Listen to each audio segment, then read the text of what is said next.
হাদিস হলো চারটা। এক নম্বর হাদিসে আল্লাহ রাসূল বলেন এমন কিছু মানুষ আছে যেতে চায় জান্নাতে, ভুলক্রমে চলে যায় জাহান্নামের পথে। এটা এক নম্বর। দুই নম্বর হাদিসে, আপনাদের দেশে কি গরু চুরি হয়? ছাগল চুর, মুরগি চুর আছে, মসজিদে জুতা চুর আছে। দুই নম্বর হাদিসে আল্লাহ রাসূল সাল্লাল্লাহু আলাইহি সাল্লাম কিছু চোরের কথা বলছেন, যে এমন কিছু চোর আছে যে চোর, জুতা চোর, ছাগল চোর, গরু চোর, মুরগি চোরের চেয়ে নিকৃষ্ট চোর। এটা দুই নম্বর হাদিস আছে। যে চোর, জুতা চোরের চেয়ে নিকৃষ্ট চোর, এই চোরটা যে এই এলাকাতে আছে এটা আমি দেখাই দিয়ে যাবো। রাগ টাগ যদি না করেন আর কি, রাগ করলে কইতাম না।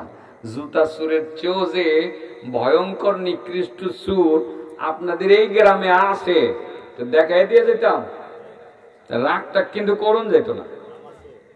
হ্যাঁ বুঝা চালাক, কিছু কিছু লোকে বুঝালা, তুমি এখনই কইলে তো প্রশ্ন আউড়িয়ে দেবো, এটা বুঝা লাগবে। পরে কো, পরে কো, আমি ওয়াজিটা করলাম নইলে আমার কইসে করবার লেগে, এটা দরকার আছে তো। কটে গেছে। তিন নম্বর হাদিসের মধ্যে এমন কিছু লোক আছে আল্লাহ রাসূল বলেন যে লোকগুলোর কানের ভিতরে প্রত্যেক দিন শয়তানে পেশাব করে। কেডা পেশাব করে? হাদিস তো আপনারা ভাবতেছেন মনে বানাইতেছি বইয়ে বইয়া, ডাইরেক্ট হাদিস, আমি আবার সহ কুমো একটাও থিতাম না। তো কানের ভিতরে শয়তানের প্রস্রাব রাখতে আপনার ভাল লাগবো? আর ইঁদুরের পেশাব থাকলে তো আর ভাল লাগতো না। এটা মশা দরকার, গন্ধ, বিড়ালের প্রস্রাবের গন্ধ, সেখানে শয়তানের প্রস্রাবের গন্ধ কত ভয়ানক হবে। প্রত্যেক দিন কিছু লোকের কানের ভিতরে শয়তানে পেশাব করে। মন থাকবো নি? এই তিন নম্বরটা মনে রাখো। মন থাকবো, মনে রাখো। এমন কিছু লোক দুনিয়াতে আছে আল্লাহ রাসূল বলেন প্রত্যেক দিন তার কানের ভিতরে শয়তানে পেশাব করে। গেল করে এবার তিনটাই, তিনটা নারী পুরুষ সকলের ক্ষেত্রে প্রযোজ্য। ৪ নম্বরটা দৌড়ছি হারারে, মহিলার। আল্লাহ রাসূল বলেন এমন কিছু মহিলা আছে যেসব মহিলার দিকে মহান আল্লাহ এই দুনিয়াতেও রহমতের দৃষ্টিতে তাকান না, পরকালেও রহমতের দৃষ্টিতে তাকাবেন না। 24 আওয়ার্স যেসব নারীদের উপরে মহান আল্লাহর পক্ষ থেকে লানত বর্ষিত হয়, এমন কিছু মহিলা আছে। সেই মহিলারা কারা? যাদের দিকে মহান আল্লাহ দুনিয়াতে রহমতের দৃষ্টিতে তাকান না, পরকালেও রহমতের দৃষ্টিতে তাকাবেন না। সেই কমবক্ত মহিলাগুলো কারা, তাদের পরিচয় জানার দরকার আছে না নাই? হাদিস কয়টা হইল? 4টা হয়েছে। যদি 4টা হয়ে থাকে আবার একটা একটা করে কই বেচা।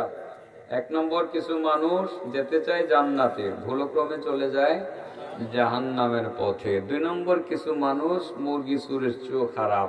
3 নম্বর হাদিসে কিছু মানুষ এমন আছে যাদের কানের ভিতরে শয়তান পেশাব করে, ভয়ঙ্কর কথা। 4 নম্বরে কিছু মহিলা এমন আছে যাদের দিকে মহান আল্লাহ দুনিয়াতেও রহমতের দৃষ্টিতে তাকান না, পরকালেও রহমতের দৃষ্টিতে তাকাবেন না। একটা একটা করে কইবেন না। প্রথমত, কিছু লোক যেতে চায় জান্নাতে, ভুলক্রমে চলে যায় জাহান্নামের পথে। তারা কারা? আল্লাহ রাসূল বলেন মান নাসিয়াস সালাতা আলাইয়া খাতিয়া তারিকাল জান্নাহ। রাহমাতুল লিল আলামিন বলেন, মহান আল্লাহ তাবারাকা ওয়া তাআলা বলেন, মহান আল্লাহ তাআলার নবী বলেন যেই ব্যক্তি দরুদ পড়তে ভুল করে, আমি নবীর নাম শুনে কিন্তু দরুদ পড়ে না, দরুদের জায়গাটিতে সে বারবার ভুল করে, সেই মূলত জান্নাতের রাস্তা ভুল করে জাহান্নামের রাস্তায় চলে। নামাজ পড়ে জান্নাতে যাওয়ার জন্য, রোজা রাখে জান্নাতে যাওয়ার জন্য, কিন্তু আমি নবী নাম শুনলো, নবীর নাম শুনে মাগার দুরুদ পড়ে না, সে জান্নাতের পথ ভুল করে জাহান্নামের পথে চলে। সেই কথা মনে আছে কিনা? জিবরিল এসে আমার নবীর কাছে বলছিলেন, ইয়া রাসূলুল্লাহ, ইয়া হাবিবাল্লাহ, নবী গো, আপনার নাম যারা শুনলো, আপনার উপরে দুরূদ পড়ল না, তার উপরে আল্লাহর পক্ষ থেকে লানত বর্ষিত হোক। নবী বলছিলেন আমিন। তার মানে অবশ্যই তাদের উপরে লানত বর্ষিত হোক। তো যেসব লোকের উপরে আল্লাহর পক্ষ থেকে লানত বর্ষিত হয়, সেসব লোক কি জান্নাতে যেতে পারবে? এই জন্য নিয়ম হলো বাবা, নবীর নাম শোনা মাত্র দুরূদ পড়া, সাল্লাল্লাহু আলাইহি ওয়াসাল্লাম, সাল্লাল্লাহু আলাইহি ওয়াসাল্লাম। মহান আল্লাহ তাআলা সেজন্য বলেন, ইন্নাল্লাহা ওয়া মালাইকাতুহু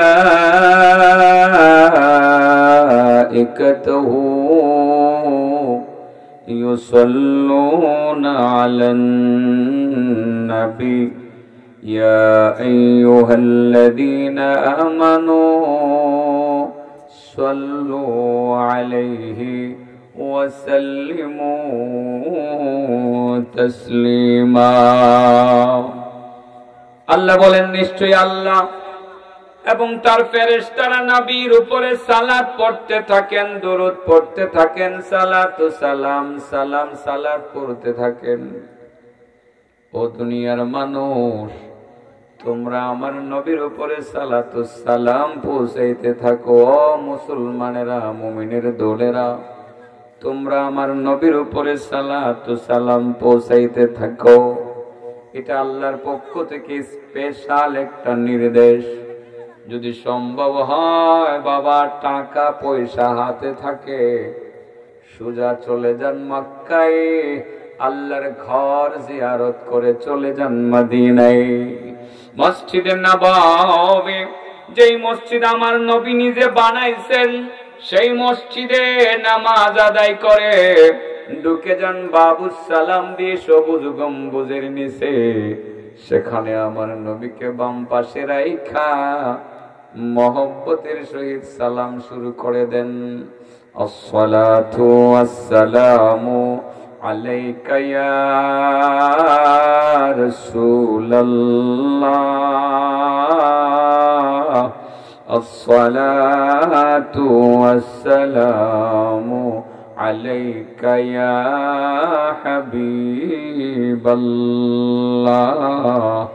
আসসালাতু ওয়াসসালামু আলাইকা ইয়া রাহমাতাল লিল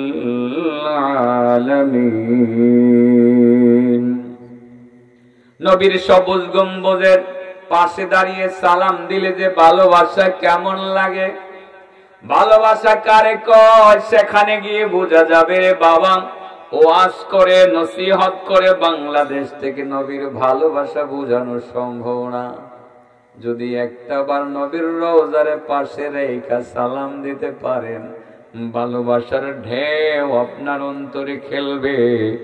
চোখ দিয়া কিছু গরম পানি পড়বে আর স্বাদ লাগবে। ওই যে মজাটা লাগবে, সেই মজা আমি বাংলাদেশ থেকে ওয়াজ করে বুঝাইয়া পারবো না। সেজন্য বলি, 1 লক্ষ 1.5 লক্ষ টাকার মহিষ নিয়ে কোনো বাবার দরবারে না গিয়ে সে 1-1.5 লক্ষ টাকা খরচ করে সোজা চলে যান মক্কায় কাবা শরীফে, আল্লাহর ঘরকে দেখেন, জিয়ারত করেন, সেখান থেকে চলে যান আমার নবীর মসজিদে, নামাজ পড়েন, নামাজ পড়ে সবুজ গম্বুজের নিচে দাঁড়াইয়া আমার নবীর উপরে সালাত ও সালাম পৌঁছাইতে থাকেন। কি যে মজার ভালোবাসা কারে কয়, ওখানে গেলে বুঝবেন। আমি এখানে বুঝাইয়া পারবো না রে বাবা, এখানে বুঝাইয়া পারবো না। কথা অনেক লম্বা হয়ে যাওয়ার আশঙ্কা সৃষ্টি হয়েছে। হাদিস বলবো 60টা। কয়টা? যে ব্যক্তি দুরূদ পড়তে ভুল করে সে জান্নাতের পথ ভুল করে। যারা দুরূদ পড়তে ভুল করে না, তার ব্যাপারে 4 জন ফেরেশতার 4টা বক্তব্য আমি আপনাদেরকে শুনিয়ে দিই। এটা বলছিলাম তো কদিন আগে, আশেপাশে কোথাও এক জায়গায় বলছি, তো অবশ্যই বলছি, হয়তো বা যিনি আমাকে নির্দেশ দিয়েছেন উনি ওখান থেকে শুনে আসছেন কিনা আমি জানি না। অসুবিধা হইতেছে, আপনার মাইন্ড করেন না।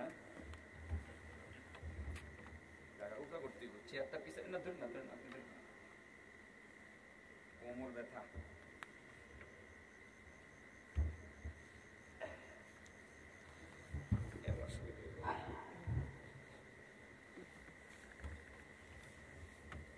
যে ব্যক্তি দুরূদ পড়তে ভুল করবে না, দুরূদ পড়বে, তার ব্যাপারে 4 জন ফেরেশতার 4টা বক্তব্য আছে। একটু আলোচনা লম্বা হইলে অসুবিধা নেই তো, মানে 11টা পর্যন্ত আলোচনা করলে যদি কষ্ট না পাই আমি করবো ইনশাআল্লাহ, রাজি আছি। আগে ভাবছিলাম যে আরো আগে যাবো, ঘুম আইতেছে যেহেতু, আর আপনারা যেহেতু বইয়া গেছেন গা মোটামুটি এখন শান্ত হইয়া, এখন আমি আবার কেমনে না কই, সাইডটা তো কোন লাগবো অন্তত পক্ষে। কার কানের ভিতরে শয়তানে ভেসাব করে প্রত্যেক দিন, এই কানটা দেওয়া লাগতো না, এটাও কোন লাগবো। আর ওই যে মহিলারা এদের দিকে আল্লাহ রহমতের দৃষ্টিতে তাকায় না, হেরা কারা, এটাও তো কোন লাগবো, কোন লাগবো। তো আস্তে আস্তে সবটাই বলি। দুরূদ পড়া যারা পড়ে তাদের ব্যাপারে জিবরাইল কি বলে, আর মিকাইল কি বলে, আর ইসরাফিল কি বলে, আজরাইল কি বলে, একটু বলেই দিই। জিবরাইল আমার নবীর দরবারে এসে বললেন, ইয়া রাসূলুল্লাহ, ইয়া হাবিবাল্লাহ সাল্লাল্লাহু আলাইহি ওয়াসাল্লাম, পড়েন না কেন?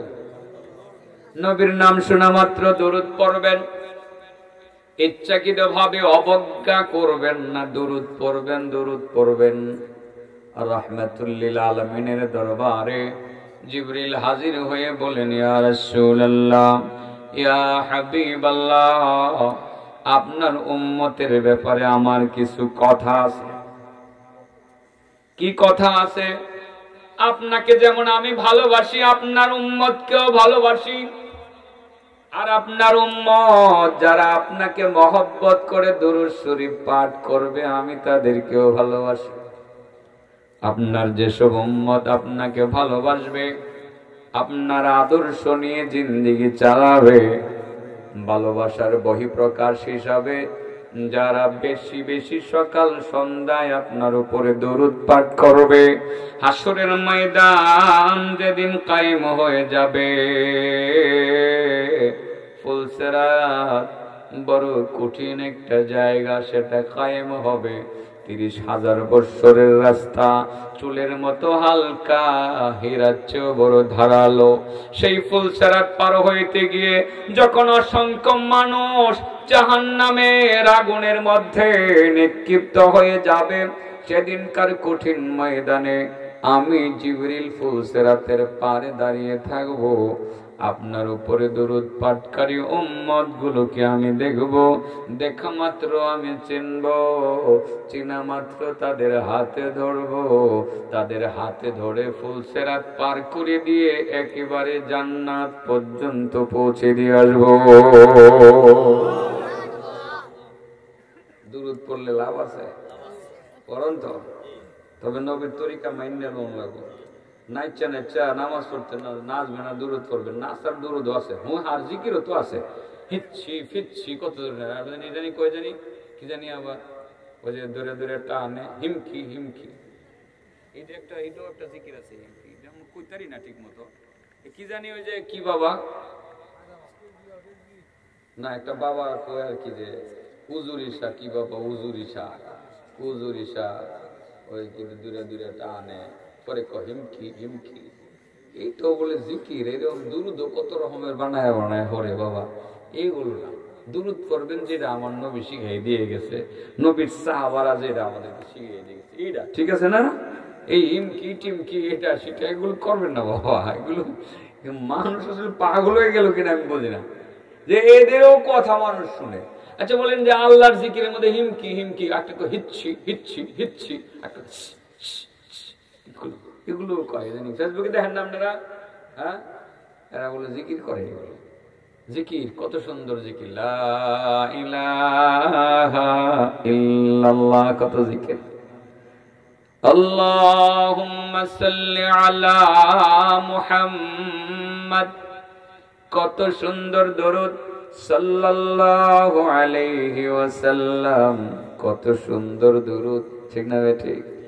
হযরত জিবরাইল আমিন বললেন, ইয়া রাসূলুল্লাহ, ইয়া হাবিবাল্লাহ, নবী গো, আপনার উম্মতের মধ্যে যে সমস্ত উম্মতরা আপনাকে ভালোবাসবে, আপনার তরিকা মতে জিন্দেগি যাপন করবে, ভালোবাসার বহিঃপ্রকাশ ঘটানোর জন্য বেশি বেশি দুরূদ পাঠ করবে, হাসরের ময়দান যেদিন কায়েম হবে, যেদিন ফুলসিরাত পার হইতে গিয়ে অসংখ্য মানুষ জাহান্নামের আগুনের মধ্যে নিক্ষিপ্ত হবে, সেদিনকার কঠিন ময়দানে আমি ফুলসিরাতের পারে দাঁড়িয়ে থাকব, আপনার উপরে দুরূদ পাঠকারী উম্মতগুলোকে দেখব, দেখা মাত্র চিনব, চেনা মাত্র তারা হাতে ধরব, তারা হাতে ধরে আমি নিজে বিজলির মতো ফুলসিরাত পার করে দিয়ে একেবারে জান্নাত পর্যন্ত পৌঁছিয়ে দিব।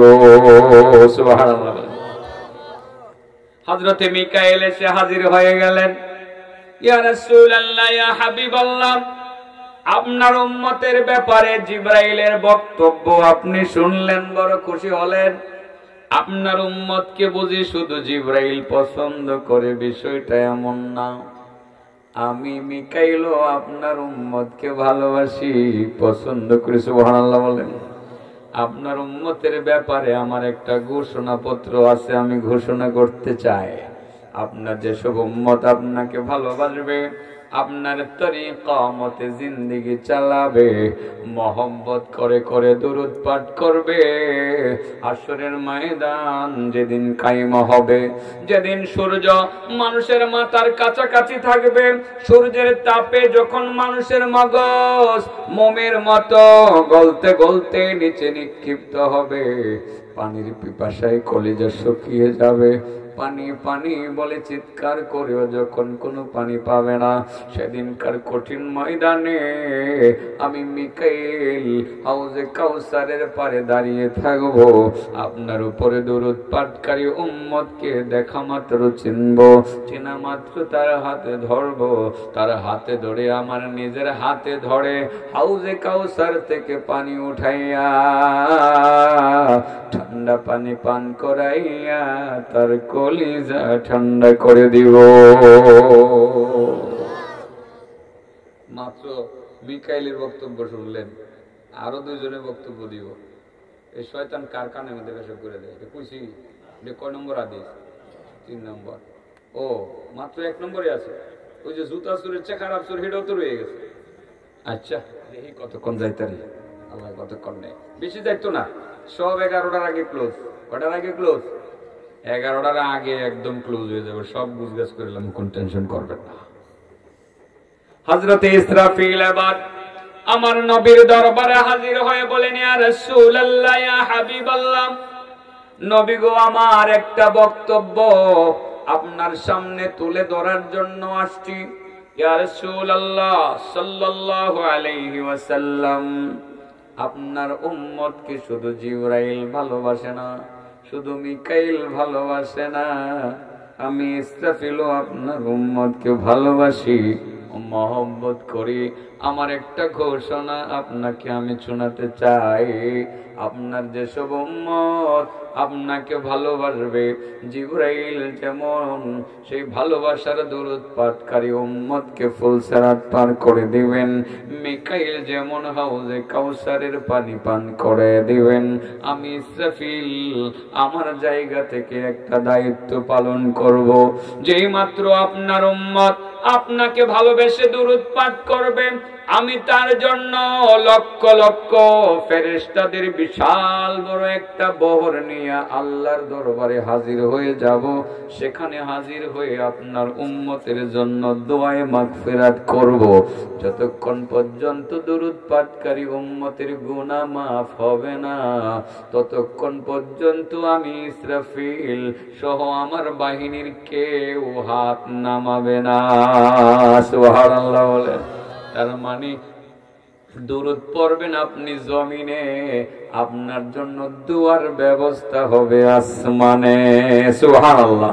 ও বাবা, দুনিয়াতে দুয়ার আয়োজন করা যায়, মাদ্রাসায়, এতিমখানায়, বিভিন্ন জায়গায় দুয়ার আয়োজন করা যায়। বাবা নিজের বিবেকের তাড়নায় কিছু টাকা পয়সা লইয়া যায়, কিছু আমিতি বাতাসা লইয়া যায়। বাবা সেখানে গেলে দোয়া কবুল হয় কি হয় না কোনো গ্যারান্টি নাই। তবে যদি আসমানে দুয়ার ব্যবস্থা করা যায়, টাকা লাগবে না, পয়সা লাগবে না, আমিতি লাগবে না, বাতাসা লাগবে না, কিছুই লাগবে না। আসমানে আপনার জন্য যখন দুয়ার ব্যবস্থা হয়ে যাবে, সেই দোয়াটা 100% কবুল হইয়া যাবে। ঠিক না বেঠিক? দুনিয়াতে দুরূদ পড়বেন আপনি, আপনার জন্য দুয়ার ব্যবস্থা হবে কোন জায়গায়? আসমানে। কয়জনের বক্তব্য শুনলেন? এবার আজরাইল এসে হাজির হলেন। আজরাইল বললেন, ইয়া রাসূলুল্লাহ, ইয়া হাবিবাল্লাহ, নবী গো, আপনার উম্মতের ব্যাপারে আমার বক্তব্যটা আমি তুলে ধরতে চাই। তবে আপনি ভালো করে জানেন আমার কোনো দয়া মায়া নাই। আমার যদি কোনো দয়া মায়া থাকতো, আমি বাবার কোল থেকে সন্তানের জান কবজ করতে পারতাম না। কারণ যখন কোন সন্তান মৃত্যু শয্যায় শায়িত হয়ে যায়, বাবা যখন সামনে তাকে হাওমা করে কান্না করে আর বলে, আল্লাহ তুমি প্রয়োজনে আমারে লইয়া যাও, তবু আমার সন্তানদারে তুমি রাইখা যাও। মাকে কথা বলে, আল্লাহ আমার হায়াত তুমি নিয়ে যাও, আমার সন্তানরে দিয়ে দাও। এমন ভাবে হাওমা করে চিৎকার করে, যদি আমার কোন দয়া মায়া থাকতো, আমি বাবার কোল থেকে সন্তানের জান কবজ করতে পারতাম না। আমার কোন দয়া মায়া নাই। আমার যদি কোন দয়া মায়া থাকতো, সন্তানের চোখের সামনে থেকে বাবার জান কবজ করতে পারতাম না। কারণ যখন কোন বাবা মৃত্যু শয্যায় শায়িত হয়, মৃত্যু যন্ত্রণায় ছটফট করতে থাকে, সন্তান করুণ কণ্ঠে আল্লাহর কাছে বলে, আল্লাহ আর কয়টা দিনের জন্য আমার বাবারে দিয়ে যা। আজরাইল বলেন, ইয়া রাসূলুল্লাহ, ইয়া হাবিবাল্লাহ, আমার কোনো দয়া মায়া নাই, আমার কোনো দয়া নাই। দয়া মায়া থাকলে আমি মানুষের জান কবজ করতে পারতাম না। তবে আপনার কিছু উম্মতের ব্যাপারে আমার দয়া মায়া হওয়ার একটা অবস্থার সৃষ্টি হয়েছে। আপনার যেসব উম্মত আপনাকে ভালোবাসবে, আপনার তরিকা মতে জিন্দেগি যাপন করবে, আপনার উপরে মহব্বত করে করে দুরূদ পাঠ করবে। জিবরাইল যেমন দুরূদ পাঠকারী উম্মতকে তিনি ফুলসিরাত পার করে দিবেন, মিকাইল তিনি হাউজে কাউসারের পানি পান করে দিবেন, আর ইসরাফিল তিনি আসমানে দুয়ার ব্যবস্থা করবেন। আমারও একটা দায়িত্ব কর্তব্য আছে, সেটা বলতে চাই। অগণবিজি, আমার কোনো দয়া মায়া নাই, আমি মানুষের জান কবজ করি, প্রচন্ড রকম ব্যথা দেয়, বড় কষ্ট দেয়। একটা বকরিকে জীবন্ত পায়ের দিক থেকে উল্টা চামড়া টেনে ছিঁড়ে ফেললে বকরিটা যে পরিমাণ কষ্ট পায়, একটা মানুষের জান কবজ করার সময় সেই মানুষটাকে আমি এর থেকে বেশি কষ্ট দিয়ে থাকি। তবে আপনার উপরে দুরূদ পাঠকারী উম্মতের জান যখন আমি কবজ করতে যাব, আমি কথা দিলাম আমি কোনো কষ্ট দিব না, নবীদের মতো মৃদুভাবে তার জানটা কবজ করে নিব। আপনার উপরে দুরূদ পাঠকারী উম্মত কোনো টের পাবে না। সুবহানাল্লাহ কইতেন না? মরণাসান হবে। দুরুদে ভুল না করলে জিবরাইল ফুলসিরাত পার করে দিবেন, দুরুদে ভুল না করলে মিকাইল হাউজে কাউসারের পানি পান করায়া দিবেন, দুরুদে ভুল না করলে ইসরাফিল আসমানে দোয়ার আয়োজন করবেন, দুরুদে ভুল না করলে আজরাইল মরণটা আসান কইরা দিবেন। দুরুদের দরকার আছে না নাই? যে ব্যক্তি দুরুদ পড়তে ভুল করে, সে মূলত জান্নাতের পথই ভুল করে ফেলে। এক নম্বর হাদিসে আলোচনায় আমি শেষ করি, ঠিক আছে না? দুই নম্বর হাদিসে আছে কিছু মানুষ জুতা চুরের চেয়ে নিকৃষ্ট চুর, না মুরগি চুরের চেয়ে খারাপ। এটির কথা কইলে রেডি থাকেন বাবা, কিছু কিল ঘুষি তো খাইবেন, কি করণ যাবো খাইবেন, এও বালার জন্য খাইবেন আর কি, শুদ্রানের উদ্দেশ্যে বলতেছি। রাগটা খাবার করেন না, কইবেন যে এই ফাটনা ফোলাটা কি কয় এই ছেলেরা। বাবা আমি যা বলতেছি সব তো হেদায়েতের জন্য। আপনি কি এত দূরে গিয়ে আমার সম্পদ দখল করতে পারবেন? তো আপনার লগে আমার দুশ্মনীটা কেটে থাকতো। শুধু হেদায়েতের জন্য কথাগুলো বলা। আল্লাহ হেদায়েত দেখ সবাইকে, আমাকে সকলকে, অত্র এলাকার প্রতিটা মানুষকে আল্লাহ হেদায়েত দেখ। আজ থেকে দুরুদের গুরুত্ব তো ঠিকই বাড়বে ইনশাআল্লাহ। দৈনিক কম বেশ 2-3 বার হলেও তো দুরুদটা পড়বো না ইনশাআল্লাহ। বড় করে পড়তে না পারলে অন্তত পক্ষে সাল্লাল্লাহু আলাইহি ওয়াসাল্লাম বলে পড়বো। শুরু হোক না, ওয়াজ মাহফিল করে লাভ কি যদি 2-4টা কথা আমরা না নিয়ে যেতে পারি। এবার চলে জুতা চুরের চোখ খারাপকে তার পরিচয়টা দেই। আল্লাহ রাসূল বলেন আসওয়াউন নাস সারাকা, চুরের মধ্যে নিকৃষ্ট চুর হলো আল্লাযী ইয়াসরিকু মিন সালাতি, যে নামাজে চুরি করে। কই চুরি করে? ক্বালু ইয়া রাসূলুল্লাহ ওয়া কাইফা ইয়াসরিকু মিন সালাতি। একজন সাহাবী উঠে বলেন ইয়া রাসূলুল্লাহ। কয়জন সাহাবী বলেন ইয়া রাসূলুল্লাহ? বুঝলাম নাম আসওয়াউন নাস সারাকা, নামাজের মধ্যে নিকৃষ্ট চুর হলো যে নামাজে, মানে দুনিয়াতে নিকৃষ্ট চোর হলো যে নামাজে চুরি করে। তো নামাজে আবার চুরি করে কিভাবে? নামাজে আবার চুরি করে কিভাবে? নামাজে যে চুরি করে সে জুতা চোরের চেয়ে নিকৃষ্ট, নামাজে আবার চুরি করে কিভাবে? রাসূল বলেন হ্যাঁ, নামাজেও চুরি করে। কেমনে করে? লা ইউতিম্মু রুকুআহা ওয়ালা সুজুদাহা, সে নামাজের রুকু সেজদা গুলোরে সঠিকভাবে আদায় করে না। রুকু থেকে সোজা হয়ে না দাঁড়াইয়া সেজদায় চলে যায়, সেজদা থেকে সোজা হইয়া না বসা আরেকটা সেজদায় চলে যায়। ওই জাতীয় নামাজি যারা নামাজি, তারা হইল জুতা চোরের চেয়ে নিকৃষ্ট চোর। আছে এটা আছে। এরকম নামাজ যারা পড়ে এদেরকে নামাজি কয়। আল্লাহ কয় তার নাম মুসল্লি, ঠিক আছে, কিন্তু ঠিকানাটা জাহান্নাম। ঠিকানা কোথায়? ফাওয়াইলুল লিল মুসাল্লিন আল্লাযীনা হুম আন সালাতিহিম সাহুন। ফাওয়াইলুল লিল মুসাল্লিন الذين هم عن صلاتهم ساهون الذين هم يراءون ويمنعون الماعون। আল্লাহ বলেন 3 প্রকার মুসল্লি, নাম তার মুসল্লি কিন্তু ঠিকানা তার জাহান্নাম। নাম তার মুসল্লি কিন্তু ঠিকানা জাহান্নাম। 1 নাম্বার আল্লাযীনা হুম আন সালাতিহিম সাহুন, 1 নাম্বার যারা নামাজে অলসতা করে। এটার ব্যাখ্যায় মুহাদ্দিসিনগণ অনেক কিছু বলেছেন। এর মধ্যে একটা হলো তারা নামাজের রুকু সেজদা গুলো ভালোভাবে আদায় করে না। যারা নামাজের রুকু সেজদা ভালোভাবে আদায় করে না, নাম তাদের মুসল্লি কিন্তু ঠিকানা জাহান্নাম। আল্লাহ রাসূল বলেন এই লোকটা জুতা চোরের চেয়েও খারাপ, ছাগল চোরের চেয়েও খারাপ। 2টা হাদিস গেছে। 3 নম্বর, কিছু মানুষ এমন আছে যে মানুষের কানের ভিতরে প্রত্যেকদিন শয়তানের হিসাব করে। কেডা হিসাব করে? শয়তানের হিসাব করে। রাগ করেন না, আমার কাছে টিস্যু আসে, আমি ড্রেসিং করে দিয়ে যাবো ইনশাআল্লাহ, সমস্যা নাই। মুচ্ছা টুচ্ছা দিয়ে যাবো, টেনশন করেন না। তবে বুঝে লাইন এবং আমল করে লাইন। এই ছেলেরা এনকি শয়তানের হিসাব কানে থাকবো না মুচ্ছা দিতাম। কও তোমরা কও, কানে থাকবো না মুচ্ছা দিতাম, মুছে দিতাম। তাহলে আর যাতে শয়তানের এসব কানে না ঢোকে, আজ থেকে মনে রাখবো তো। হ্যাঁ, মনে কিন্তু রাখো আজ যে কি করতেছি, কি ঠিক আছে, মুছা দিতাম। কানের ভিতরে শয়তান পেশাব করে।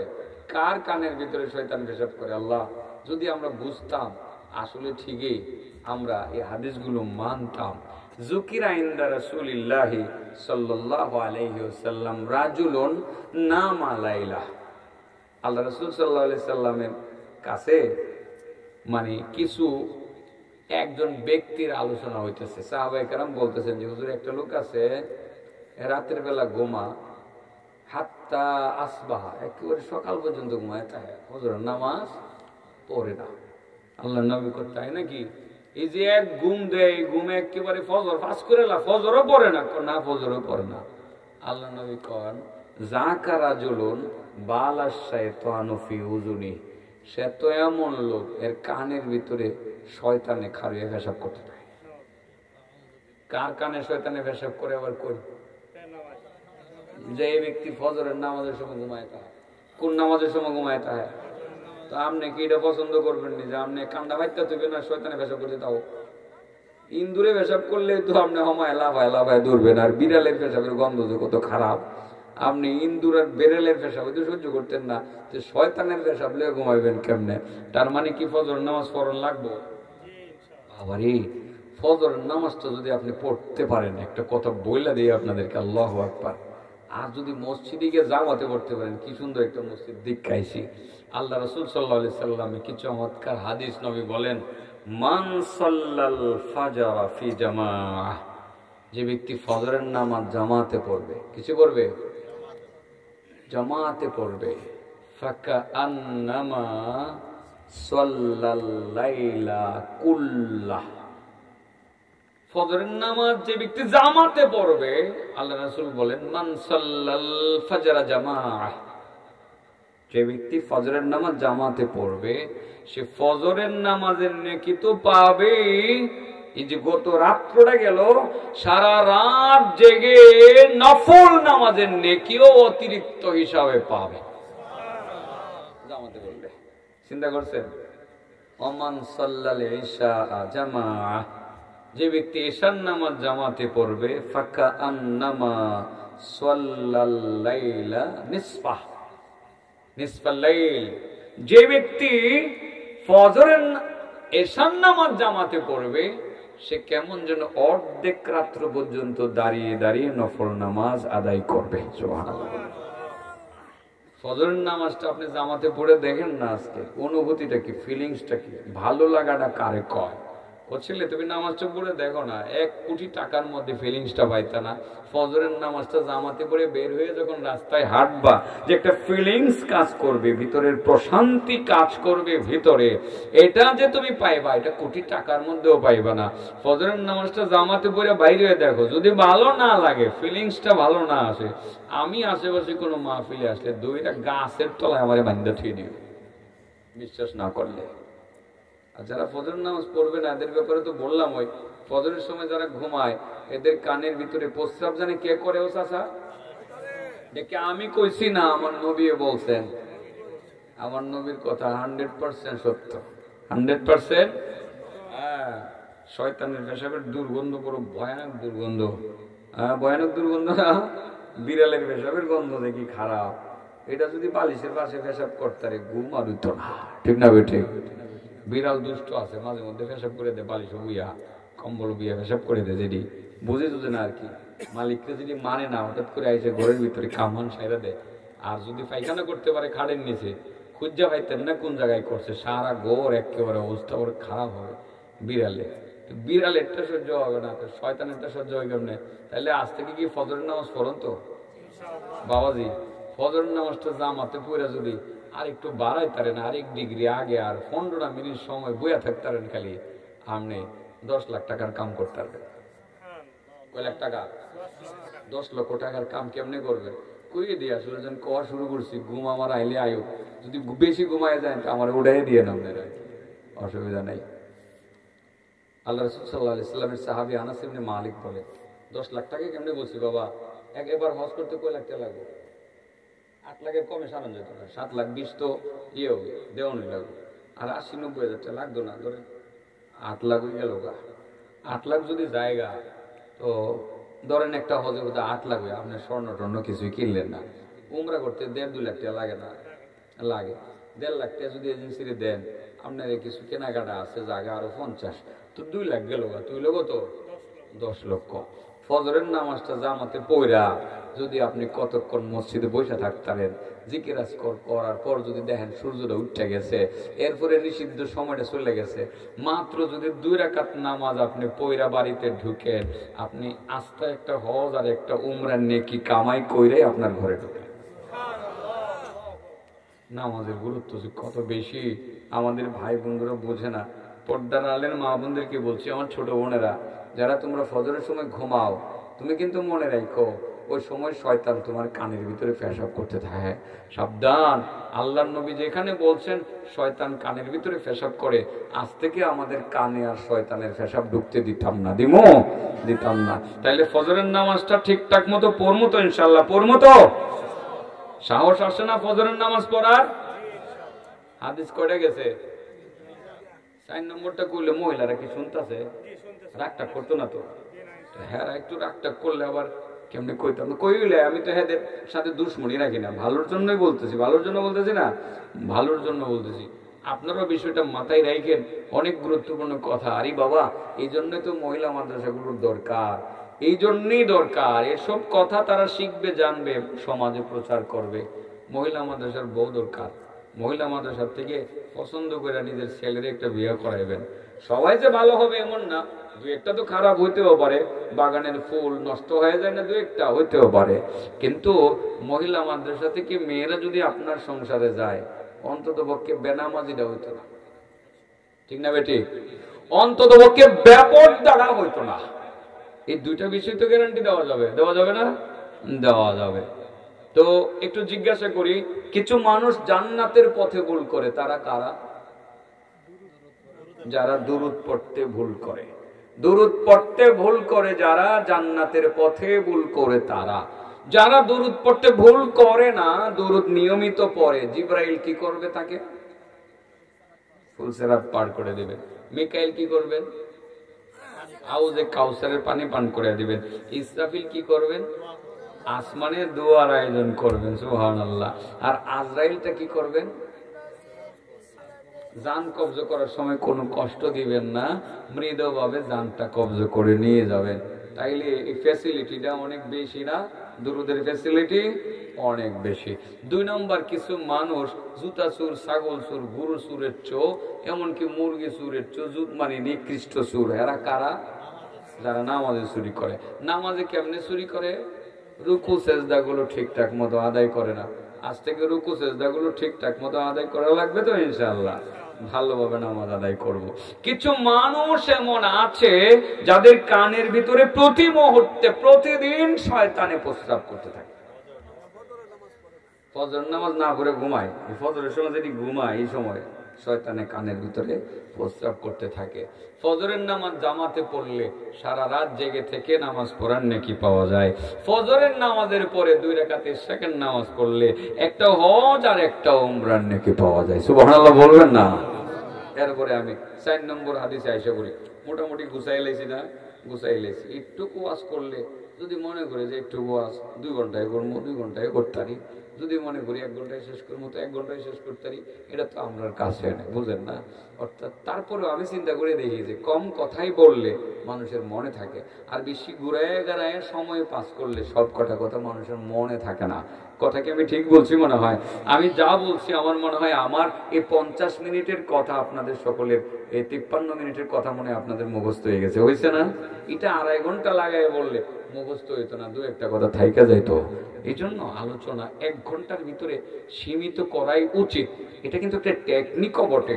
সময় পাইলাম আর বলতে থাকলাম, এমনটা যাতে না হয়। এবার 4 নম্বর হাদিসটা বলে ফেলি, অত্যন্ত গুরুত্বপূর্ণ হাদিস।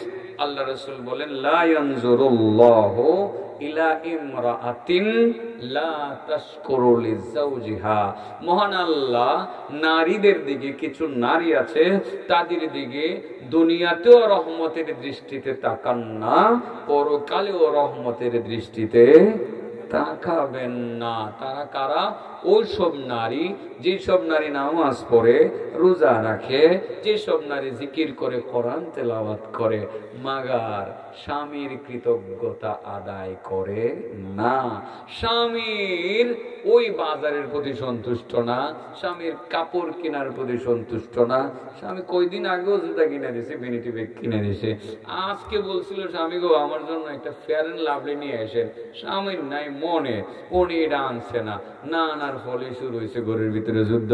তুমি আমার 30টা বছরের সংসার পুরা সারখার করে দিছো, আমার জীবনটা তেজপাতা, সারাটা জীবন তোমারে কইলাম কত কিছু আনতা, আমার লাগে তোমার হাতে একটা জিনিসও হাতে উঠে না।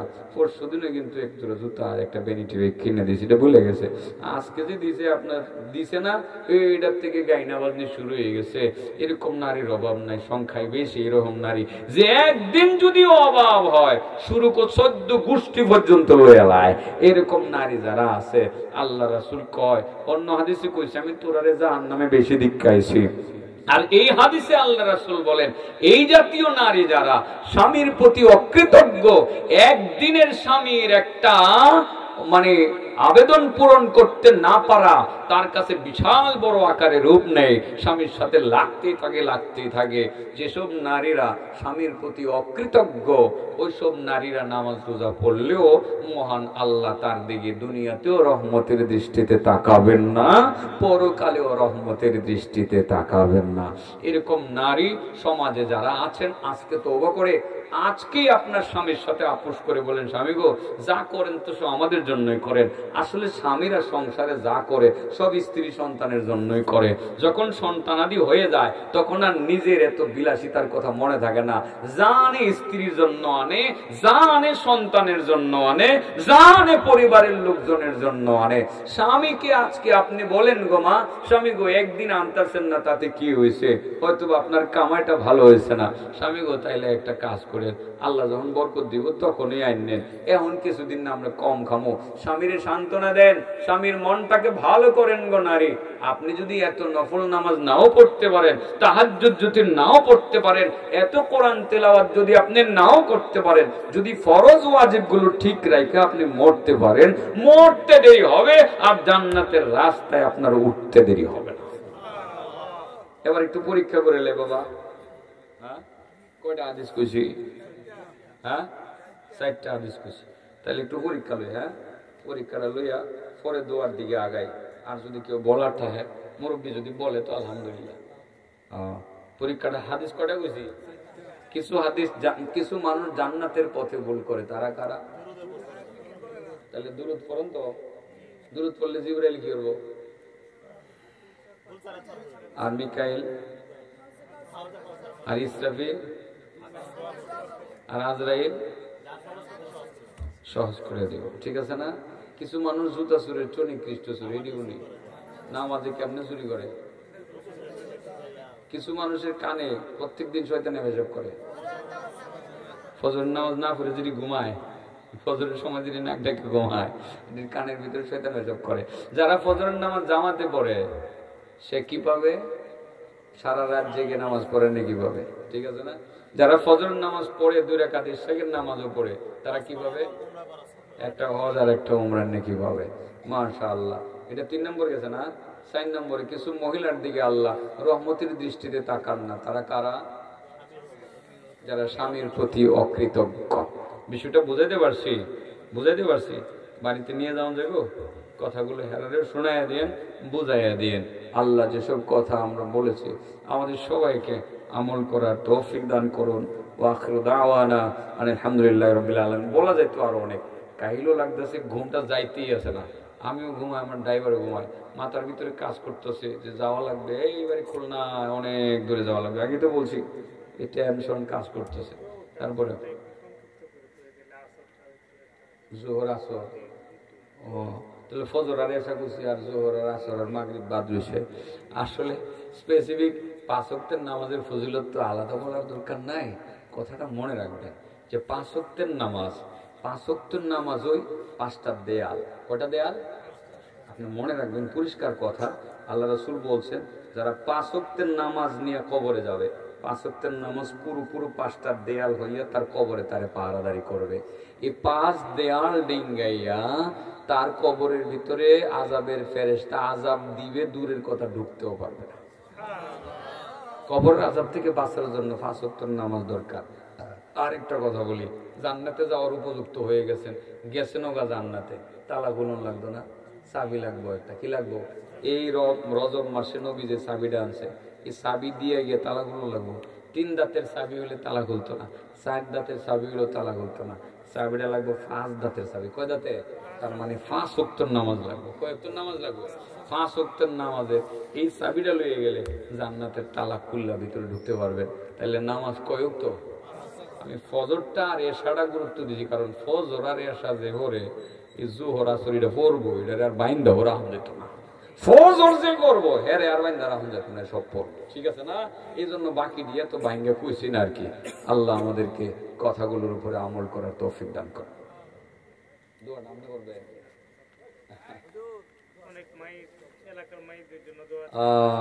জাযাকাল্লাহ।